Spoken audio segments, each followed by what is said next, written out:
awana se ya moi olingwa solo pasi nazui mokano na baluke pana yo opimelinga ite nakoya na pokwa tango bato balali nakokata pongi pona yebisa yo ninyoza pona ngai esanga hinguya.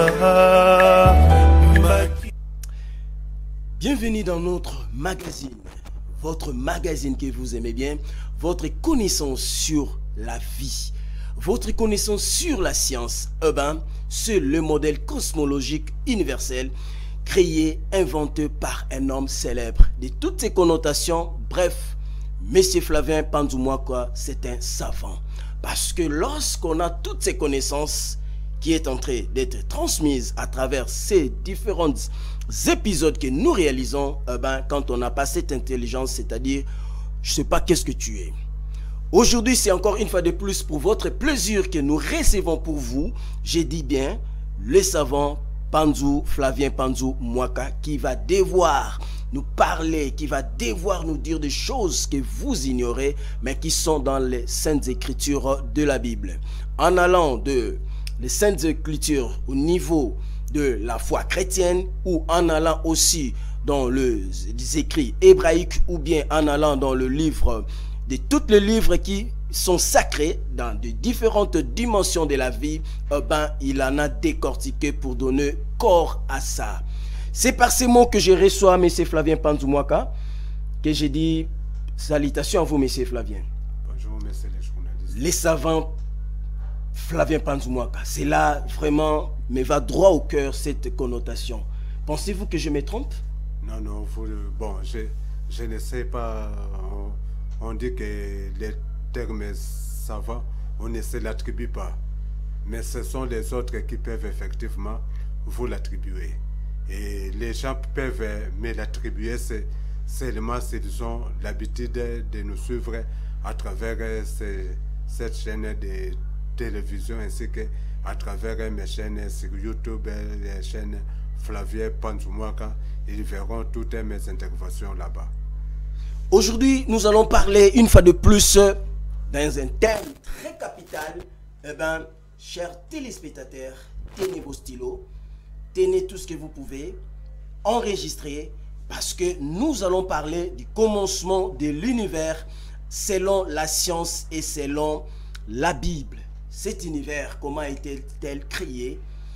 Il y a un autre savant spirituel prophétique qui a décortiqué, lui il s'appelle Moïse de la Bible. Mais nous avons un Moïse en République démocratique du Congo qui s'appelle Flavien Panzou-Mwaka qui va devoir nous expliquer les explications de son homologue. On y va, papa Flavien. Oui, effectivement, comme vous venez de le dire, l'univers aujourd'hui, ce sont les astrophysiciens. L'univers aujourd'hui, ce sont les astrophysiciens qui nous disent effectivement comment cela a été créé. C'est basé de leurs connaissances universitaires acquises à travers la faculté d'astrophysique, et souvent on les appelle des savants parce que pour être vraiment un astrophysicien, ça demande vraiment beaucoup d'années d'études. On peut même dire bac plus 14. Voyez-vous. Donc ce n'est pas pour rien qu'on les appelle souvent des savants. Or, avant que les astrophysiciens puissent nous dire effectivement comment l'univers a été créé, il y a un homme dans l'Antiquité qui nous a dit effectivement comment l'univers a été créé. Et cet homme a pour nom biblique Moïse. Voilà. Parce que les 5 premiers livres de la Bible, c'est-à-dire la Genèse, l'Exode, Lévitique, Nombre et Deutéronome, on l'attribue souvent à Moïse. On dit que c'est Moïse qui a écrit tous ces livres-là. Voyez-vous? Donc, ce qui fait que Moïse est le premier dans l'univers a écrit comment l'univers a été créé. Et cela est décrit à travers les 2 premiers chapitres de la Genèse. Et vous aussi, vous êtes les premiers à pouvoir découvrir et décortiquer noir sur blanc les écrits faits par Moïse. C'est-à-dire, depuis que Moïse a écrit ces écrits-là, jusqu'à aujourd'hui, personne n'est vraiment venu l'expliquer aux gens. Personne jusque-là n'a expliqué ces écrits-là de la création de l'univers aux gens. Les gens lisent, croyant qu'ils comprennent ça. Mais or, dans les profondeurs, ils ne comprennent effectivement rien. Tout ce que les gens lisent, ce n'est que la couleur, la forme. Mais les fonds posent problème. Les fonds posent problème jusqu'à aujourd'hui. C'est ainsi que, aujourd'hui au moins, il y a quelqu'un qui est venu dévoiler les fonds. Et ces fonds-là, ça se trouve à travers ce que vous êtes en train de lire à l'écran, les modèles cosmologiques universels. Pourquoi les modèles cosmologiques universels? Parce qu'il y a des modèles scientifiques qu'on appelle souvent les modèles qui sont acceptés aujourd'hui par tout le monde. On appelle ça les modèles standards. Or, aujourd'hui, moi, je viens avec les modèles cosmologiques universels. Quand je dis moi, c'est-à-dire moi, Flavien Panzumaka, je viens avec les modèles cosmologiques universels. Et c'est ce modèle cosmologique universel que je voulais que ça puisse être la première exportation africaine, la première exportation de la République du Congo en matière d'intelligence qui peuvent arriver à atteindre le monde entier. C'est-à-dire, même si nous avons les minéraux, même si nous avons les matières premières, les produits agricoles, mais nous sommes toujours des consommateurs.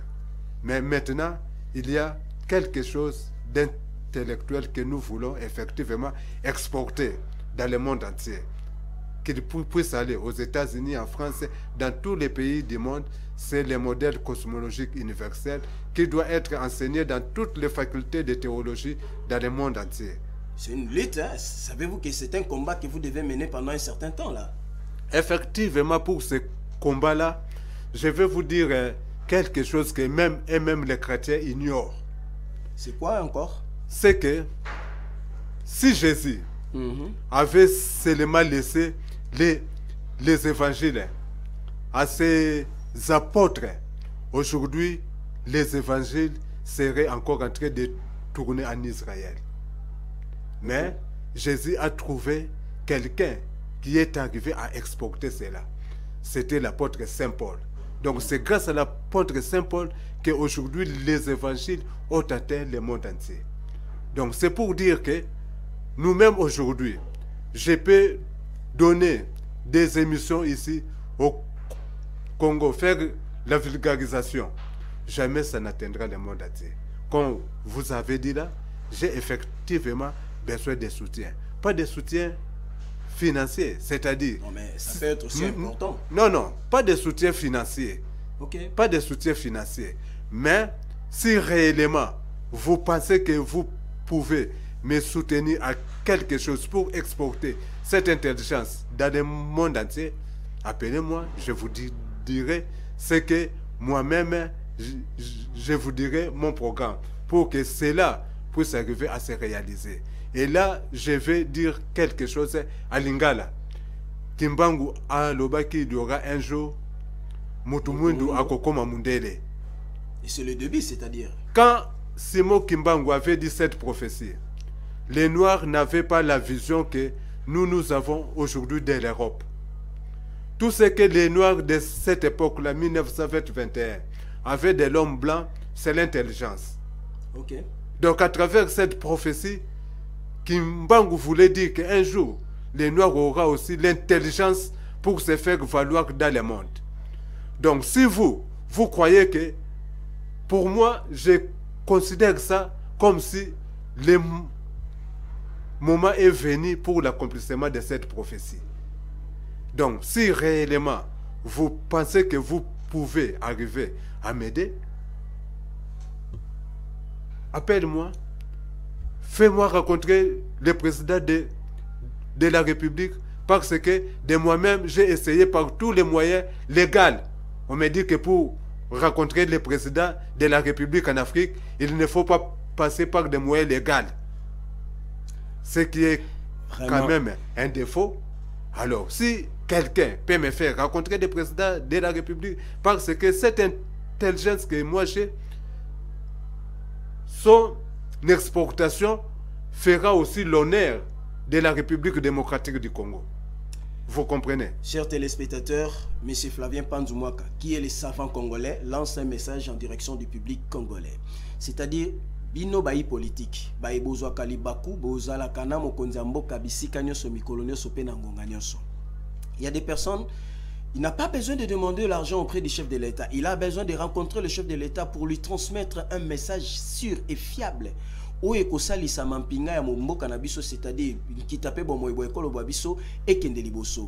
parce qu'il a tenté par les voies et moyens légal, mais c'était sans succès.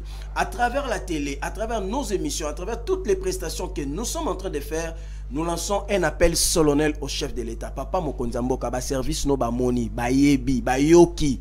Tozana posa, papa zana posa amona yo bo solola. Pona to tombola bende le pen kita ya bomoi ya ekolo ye. Maele o ekangami na kati na nzoto esengeli kende tina bisika biso.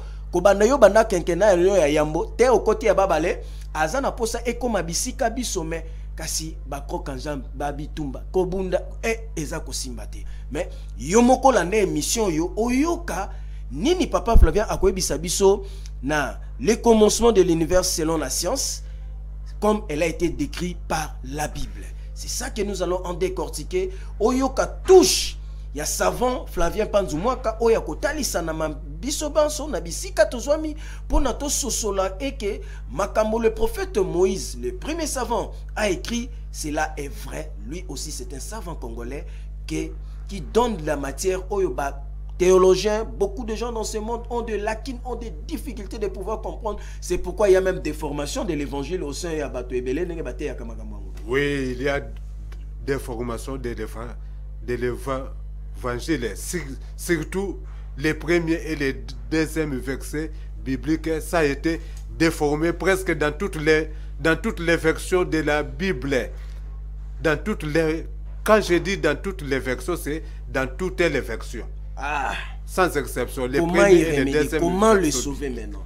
Comment faire pour sauver ce qui est déformé par des supposés de gens qui sont censés être révélés par la divinité pour expliquer, mais qui n'expliquent pas selon comme il le faut? Comment sauver? C'est ainsi que je vous ai dit que les modèles cosmologiques universels, dont je suis le créateur, l'inventeur, ces modèles cosmologiques universels doit être intégré dans toutes les facultés de théologie chrétienne. Ok. Voire même musulman aussi. Donc, c'est-à-dire toutes les universités possibles du monde, en commençant d'abord ici, en République démocratique du Congo, nous voyons l'université de Kinshasa, nous voyons l'IEC, nous voyons même le Jean 23, là on donne des cours aux prêtres, nous voyons même la théologie chez les protestants, nous voyons même la théologie kimbangisme, nous voyons partout, même l'église néo, que ce soit là chez les Bouddhas aussi, que ce soit aussi c'est le musulman, donc les Incas, partout dans le monde entier, vous avez intérêt de pouvoir appeler M. Flavien, qui va expliquer les choses autrement et les choses vont s'ignorer. Papa Flavien, maintenant là, qu'est-ce qui s'est passé? Qu'est-ce qui s'est réellement passé au commencement de l'univers selon la science? Ok, comme maintenant entrons dans le vif du sujet, espérons que le message est bien passé. Alors, aujourd'hui nous allons parler du commencement de l'univers selon la science et selon la Bible. D'abord, commençons par le commencement de l'univers selon la science. Je sais qu'il y a beaucoup d'étudiants de physique qui nous suivent, ainsi que les professeurs de physique et consorts. Partout dans le monde, on enseigne actuellement que l'univers a commencé à travers un phénomène qu'on appelle le Big Bang. Qu'est-ce que signifie le Big Bang? Cela veut dire qu'au départ, l'univers était... Comme je pouvais dire, ce n'est pas ça, mais je dis des choses que les gens peuvent comprendre. Et même les savants, ils appellent ça l'univers condensé. ou bien l'atome est primitif. Mais pour faire comprendre ça au public, vous prenez les sables, vous soutirez seulement une graine là, un grain là de sable. Voilà, vous prenez ça. Voilà. Tout cet univers que vous voyez, les étoiles, les soleils, la lune, la terre, toutes les planètes et consorts, ont commencé comme ces grains-là que vous êtes en train de tenir à la main. Et même ces grains-là, c'est encore beaucoup plus gros. Mais ce n'est que pour vous faire comprendre. Une idée. Voilà. Une idée. Je pouvais même prendre cet œuf de poule comme grain de sable. Donc, quand on dit que pour les savants, l'univers a commencé par un phénomène qu'on appelle Big Bang. C'est-à-dire que au tout début de l'univers, il y a eu ces grains de sable-là qui a pris de l'expansion. Une expansion très fulgurante, hein, qu'on a appelé ça Big Bang. C'est quand même trop miniaturisé là. C'était trop petit. Comment ça peut devenir si gros? Effectivement, c'est ce phénomène-là, cette énergie-là, que les savants jusqu'à aujourd'hui sont à sa recherche. Comment ces grains-là aient pu devenir comme notre univers d'aujourd'hui, bien comme notre monde d'aujourd'hui. Parce que ici, en Afrique, même quand vous dites univers, beaucoup de personnes aussi ne comprennent pas. Mieux vaut de dire le terme monde. Que les gens ne comprennent pas comment ce grain-là est devenu comme notre monde aujourd'hui. Voyez-vous, qui a pris de l'expansion. Alors, c'est cette expansion-là du début de l'univers qu'on a qualifié de Big Bang. Expliquez-nous d'abord Big Bang. Malali Bosso, peut-être que moi, personnellement, que j'aurais écouté ces mots Big Bang, en gros, Ezanini et Utiwapi. Effectivement, vous voyez, quand on dit, par exemple, bruit, beaucoup de choses peuvent mettre les bruits, non? Il y a les pinets qui éclatent, ça émet les bruits. Donc, les Big Bang, ce n'est pas même les noms. De main comme ça, voilà, ça fait du bruit. Donc, Big Bang, ce n'est pas les noms d'une chose. Ce n'est même pas le début de l'univers. Mais c'est le phénomène qu'a connu l'univers. C'est ce phénomène-là qu'on a appelé Big Bang. Ce phénomène-là d'expansion de l'univers. Qu'est-ce qui a créé cette expansion, le déclenchement du Big Bang? C'est ce que je vous ai dit, que même aujourd'hui, les savants n'arrivent pas à expliquer cela. Même aujourd'hui, les savants n'arrivent pas à expliquer cela. Pourquoi? Parce qu'ils ne savent pas ce qu'il y avait avant le Big Bang. C'est-à-dire ce qu'il y avait avant que ces graines-là, dont il puisse exister. D'où est venue cette graine? Les savants dans le monde entier ne connaissent pas ça. D'où pour expliquer cette énergie-là qui a provoqué le Big Bang, c'est vraiment difficile pour eux. Parce qu'on n'a pas été là. Non, ce n'est pas parce qu'on n'a pas été là, parce que les calculs scientifiques ne leur permettent pas d'aller en dessous de cette graine-là qu'on appelle l'univers condensé. Alors, comme maintenant la mathématique a montré ses limites, comme la mathématique a montré ses limites, maintenant moi, je suis allé dans les livres sacrés, à la recherche. Qu'est-ce qu'il y avait effectivement avant cette graine? Je suis le premier dans le monde à faire cette recherche. Qu'est-ce qu'il y avait au commencement? Je voudrais connaître ce qui était dans ce monde avant que je sois ce que je suis aujourd'hui. Effectivement, du point de vue scientifique, on appelle ça qu'est-ce qu'il y avait avant le Big Bang. Voilà. Et c'est cette période-là qu'on appelle la période d'avant Big Bang. La période qui va de Big Bang jusqu'à nous, on appelle ça la période d'après Big Bang. Maintenant, qu'est-ce qu'il y avait avant le Big Bang? Je suis le premier à faire cette découverte à travers un livre sacré qu'on appelle la Bible. Voilà, Bing Bang. Bing Bang. Je vous ai dit que le Bing Bang, c'est un phénomène qu'a connu l'univers à son début. C'est-à-dire qu'il y avait une graine qui a explosé, qui a eu de l'expansion. De l'expansion. Actuellement, les savants ne veulent plus les termes explosion. Ils disent expansion. Voilà. Mais le terme Bing Bang lui-même, c'est le nom d'une personne ou c'est non. Comment là? Voyez-vous quand c'est en anglais, voyez-vous quand on tire un coup de revolver, ça fait bang. Donc Bing Bang, ça signifie grand boom, grand bruit. Ok. Voyez-vous, ça signifie grand boom, grand bruit. C'est ça.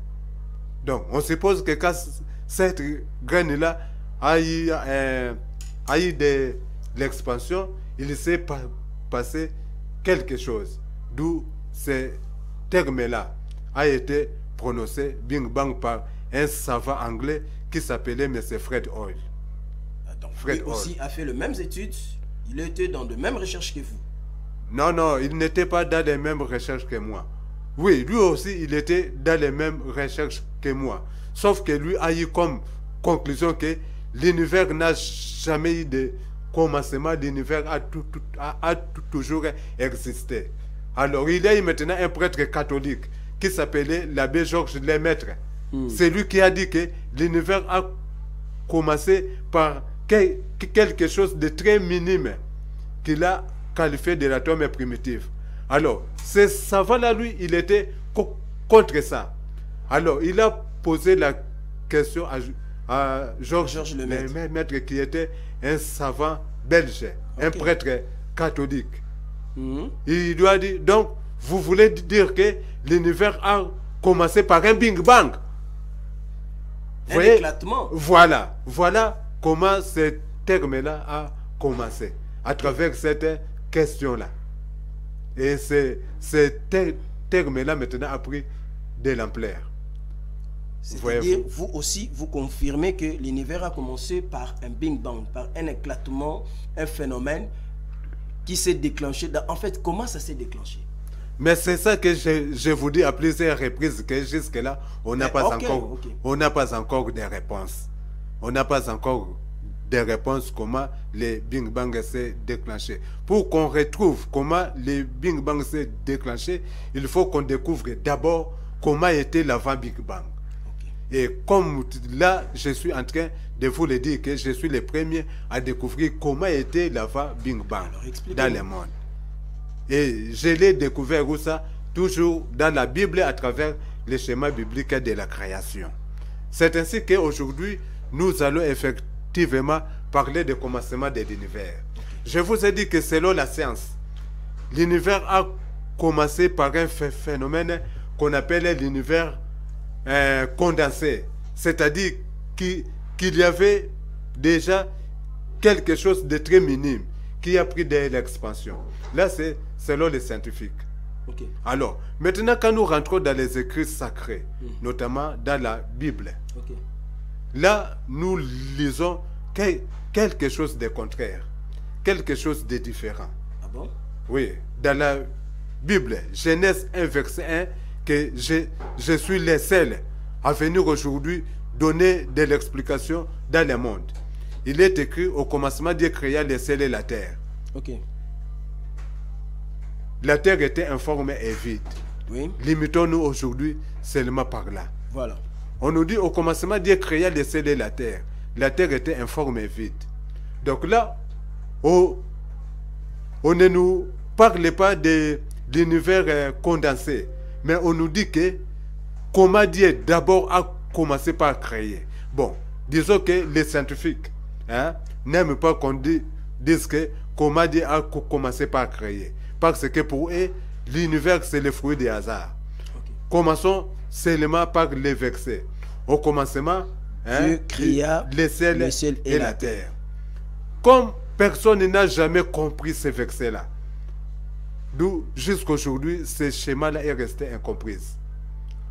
Tout d'abord, au début, dans notre épisode 1, nous avons expliqué le terme cosmologie, qui signifie effectivement effectivement la science qui étudie les origines, l'évolution et les structures de l'univers. Okay. Après ça, nous avons parlé des journées bibliques, où nous avons dit que les journées bibliques ne sont pas nos journées de 24 heures, voilà. Mais ce sont des périodes. Et c'est aujourd'hui la science qui nous dit le contenu de chaque période. Voyez-vous. Et lors de notre troisième émission, nous avons parlé de l'âge, hein, de l'âge de l'humanité. Et nous avons vu que l'humanité a 3 millions d'années, alors que Adam et Ève n'ont que 6000 ans jusqu'à ce jour. Et la conclusion était que Adam et Ève n'étaient pas les premières personnes avoir vécu sur cette terre. Voilà, à avoir vécu sur cette terre. Et aujourd'hui, nous abordons les premiers versets bibliques dont je suis le seul à découvrir ce que cela signifie. Quand j'ai dit que je suis le seul, c'est-à-dire, vous prenez tous les théologiens du monde, que ce soit les prêtres, tous ceux qui ont beaucoup de diplômes là en théologie. Oui, personne ne connaît la signification du premier verset biblique qui dit que au commencement Dieu créa les cieux et la terre était informe et vide. Alors, aujourd'hui, ceux qui nous suivent, effectivement, ils vont comprendre ce que cela signifie. Quand on dit au commencement Dieu créa les ciels, parce qu'il y a les ciels et la terre, ce sont des mots différents. Voilà. Quand on nous dit qu'aujourd'hui, au commencement Dieu créa les ciels, ce n'est pas les ciels bleus que nous regardons. Parce que physiquement, les ciels bleus que nous voyons, ça n'existe pas. Ça n'existe pas. Il paraît que c'est la limite de nos yeux, là. Oui, oui. C'est une limitation de nos yeux. En plus, la couleur bleue est créée suite au gaz qui viennent à partir de la terre. Et dès que ça rencontre les rayons solaires, alors ça donne maintenant la couleur bleue. Voyez-vous? Donc c'est comme le firmament là. Voilà, c'est comme le firmament. Donc ce sont les gaz qui se sont accumulés dans l'atmosphère. Quand les rayons solaires viennent frapper sur ces gaz, ça donne des couleurs bleues. Donc les ciels bleus que nous voyons ne marquent pas la limite de l'univers. L'univers n'a pas de limite jusque-là. On n'a pas encore découvert les limites de l'univers. Là, jusqu'à l'infini. Jusqu'à l'infini. Jusque-là. Parce que jusque-là, les recherches sont en train d'être faites, mais on n'a pas encore arrivé à déterminer les limites de l'univers. Au niveau du ciel. Oh. Mais au niveau du terre, est-ce qu'il y a aussi une limite? Non, mais... Si nous creusons, nous allons voir de l'eau. Après de l'eau, qu'est-ce qu'il y a? Après de l'eau, vous allez encore retomber dans un vide. C'est-à-dire, la terre lui-même tourne dans un vide. C'est sombre. La terre elle-même tourne dans un vide. C'est sombre ou c'est éclairé par le soleil? C'est vide là. C'est vide là. Non, nous sur la terre, nous sommes éclairés par le soleil. Mais même la lumière du soleil a des limitations. Okay. Ce qui fait que au fait fond de l'univers, il ferait très noir. Et on ne sait pas ce qui se cache à l'intérieur de ces noirs. Vous comprenez? Au fait fond de l'univers, il fait très noir. Donc même la lumière du soleil a une limitation. Okay. Voyez-vous? Donc c'est ce que j'ai dit. Quand on dit qu'au commencement, Dieu créa les ciels, ce n'est pas les ciels bleus que nous voyons. Les ciels bleus que nous voyons, ça n'existe même pas. Ce n'est que les rayons entre la lumière du soleil et les gaz qui donnent ces couleurs là bleues. Vous comprenez? C'est où? Alors, les ciels là qu'on est en train de nous dire qu'au commencement, Dieu créa les ciels. Hein? Vous voyez quand nous prions notre Père qui est au ciel. Hein? Notre Père qui est au ciel. Jésus-Christ est monté au ciel. Quand les musulmans parlent de paradis, hein, après la mort au savant, au paradis. Hein, et tous les croyants dans le monde entier, quelles que soient les religions, ils sont conscient qu'il existe un monde qu'on appelle le monde spirituel. Donc, quand on dit au commencement Dieu créa les ciels, on parle effectivement de ce monde spirituel-là. Qui n'est pas un monde physique. Qui n'est pas un monde physique. Un monde spirituel. Abstrait. Un monde qu'on ne voit même pas. Qu'on ne peut même pas démontrer scientifiquement son existence. Okay. Voyez-vous? Donc, quand on dit au commencement, là, j'insiste pour que tous les théologiens, pasteurs comprennent ça. Parce que jusque-là, personne n'a jamais compris ça. Quand on dit qu'au commencement, Dieu créa les ciels, il s'agit du monde spirituel. Ce n'est pas le ciel bleu que nous voyons. Parce qu'il y avait même un risque. Hein. Vous savez que les risques ne croient pas en Dieu. Ouais. Alors, il y avait un astronaute russe qui a sillonné le ciel. Okay. À sa descente, il a dit, mais je n'ai pas vu Dieu. Il s'appelle monsieur Yuri Gagarin. Il y a aussi, en 1926. Il y a aussi un astronaute qui venait de décéder là. J'ai eu l'information quand je faisais des recherches pour préparer l'émission, mais je vous le dirai même aux prochaines émissions. C'est qui l'astronaute qui a fait aussi le tour au niveau.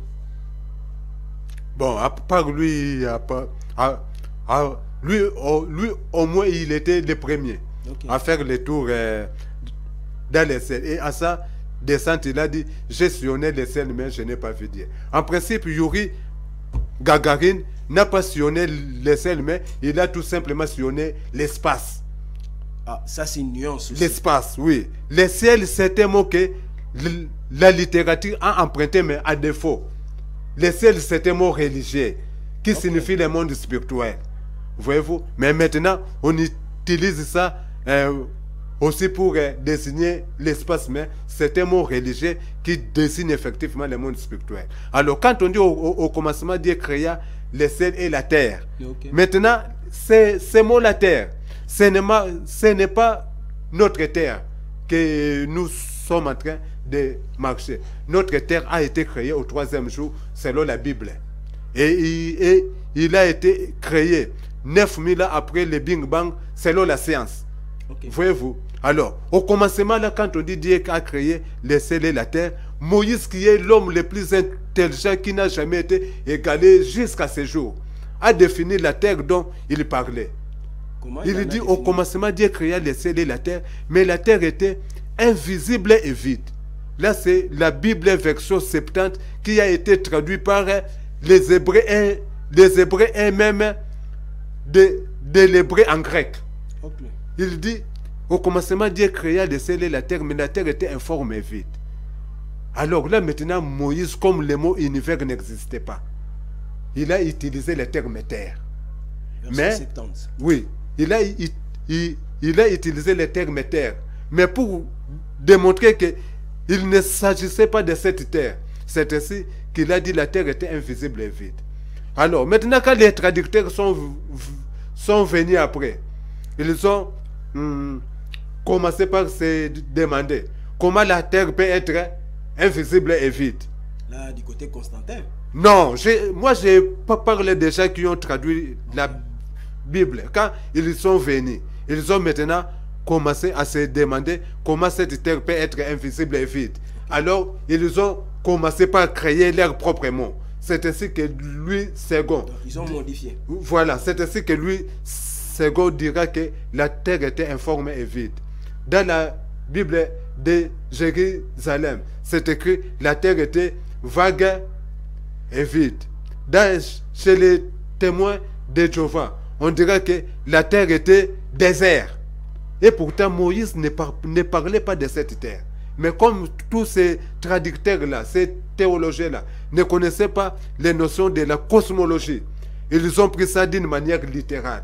Et ils ont déformé les premiers versets bibliques, et c'est dans toutes les Bibles. C'est jusqu'aujourd'hui. Jusqu'aujourd'hui. Et là, quand même j'apprécie lui, second moi, lui a dit que la terre était informe et vide. Informe, ça signifie quelque chose qui n'a pas de forme. Et quelque chose qui n'a pas de forme, c'est quelque chose qu'on ne pouvait pas voir. Parce que tout ce qu'on voit ont des formes. Voilà. Lui, second lui au moins, a été fidèle de dire que la terre était informe et vide. C'est-à-dire, au départ, donc, quand on dit au commencement, Dieu créa les cieux et la terre, cela veut dire qu'au commencement, Dieu créa la sphère spirituelle et la sphère physique. C'est cette sphère physique qu'on appelle univers. Et la première phrase du verset 2 nous dit que l'univers était invisible et vide. Voilà, c'est différent avec la science qui dit qu'au départ, il y avait une graine là, un atome, un boulet qu'on appelle l'univers condensé. Mais ça c'est venu après. Dans la voie Big Bang, au commencement, la Bible nous dit que l'univers était vide. Et il n'y a que Dieu. Si la limite des savants, l'intelligence des savants, c'est limité autour des Big Bang. Maintenant, Dieu, dans la Bible, est en train de nous dire ce qu'il y avait avant les Big Bang. Et il n'y a que le créateur de l'univers qui peut effectivement nous dire ce qu'il y avait avant. Et ce qu'il y avait avant, c'est écrit depuis que ça a été écrit. Dans la Bible, je suis le premier à venir faire, à décortiquer cela.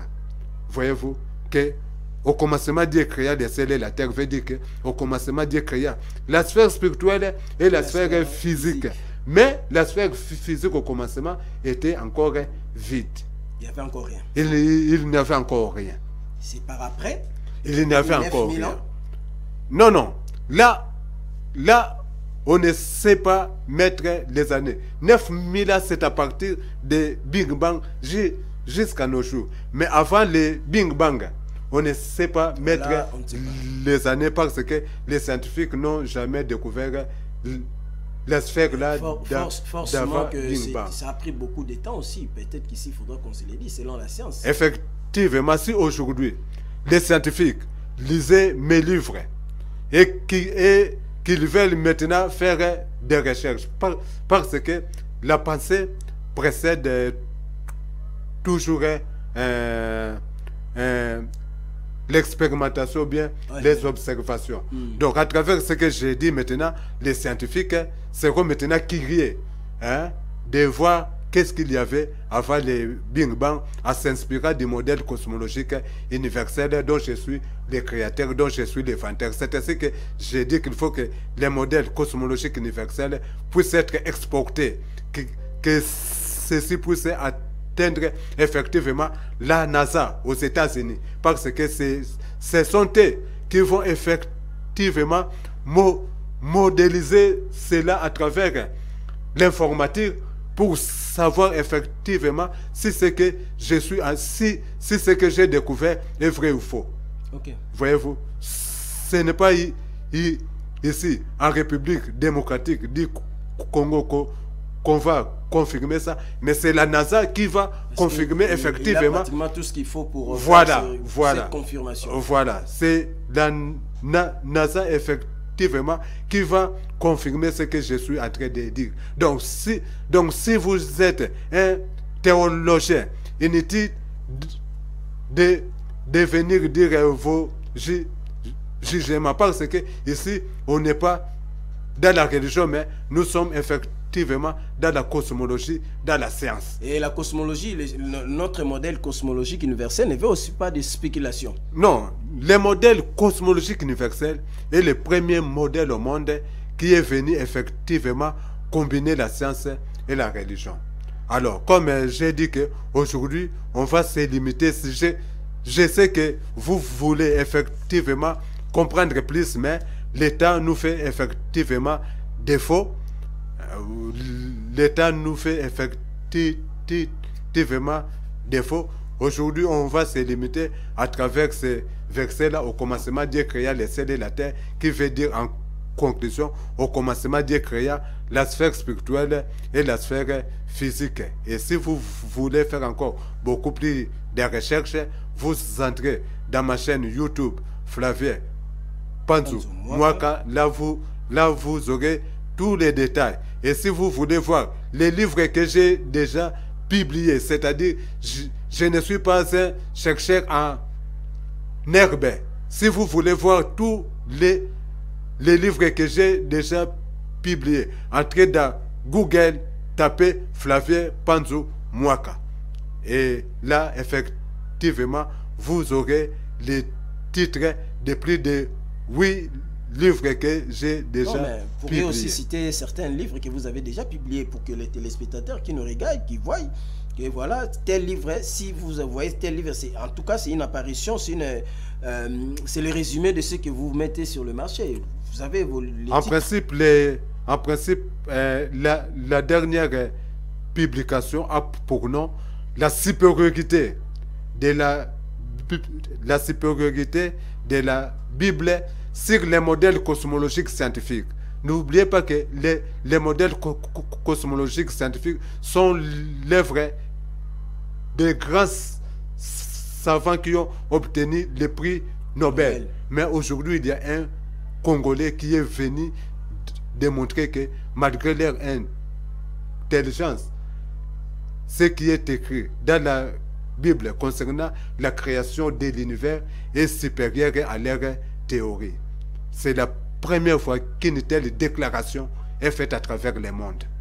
Non, mais je crois qu'il nous reste moins de 5 minutes. Mais dans ces moins de 5 minutes, les numéros qui est affiché en bas de votre petit écran, c'est les numéros du savant. Les numéros, parce qu'il est à la fois savant, il est aussi écrivain, parce que tout savant rédige toujours quelque chose qu'il doit laisser dans des générations futures pour pouvoir décortiquer, comprendre, vivre la réalité en face.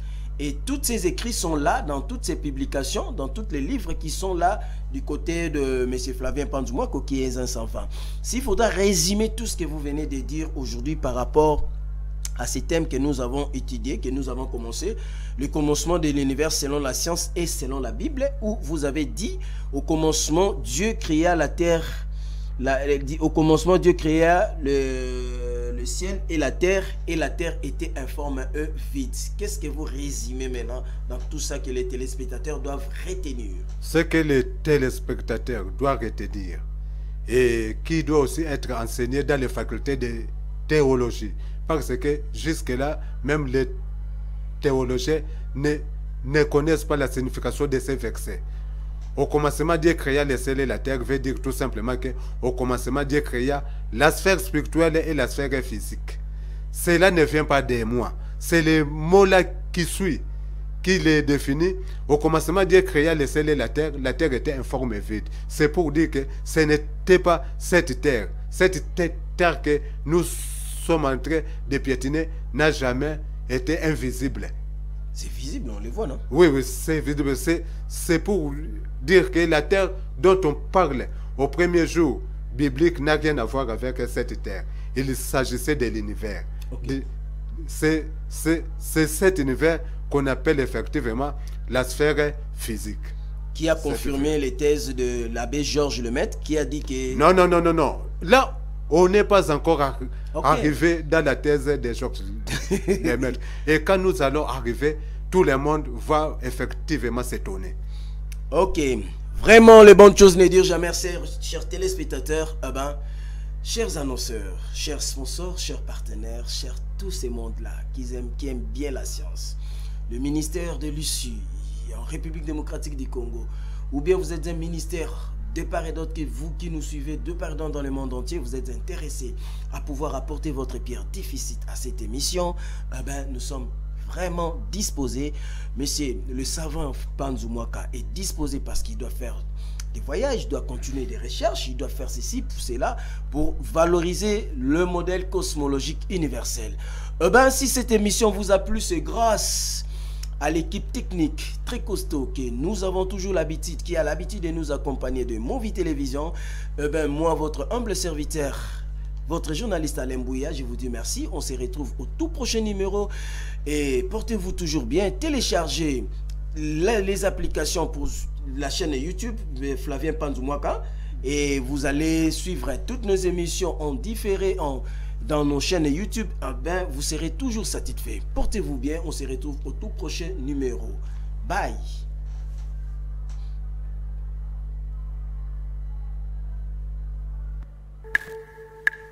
Awana se ya moi olingwa solo pasi nazui mokano na baluke panayo opimelinga ite nakoya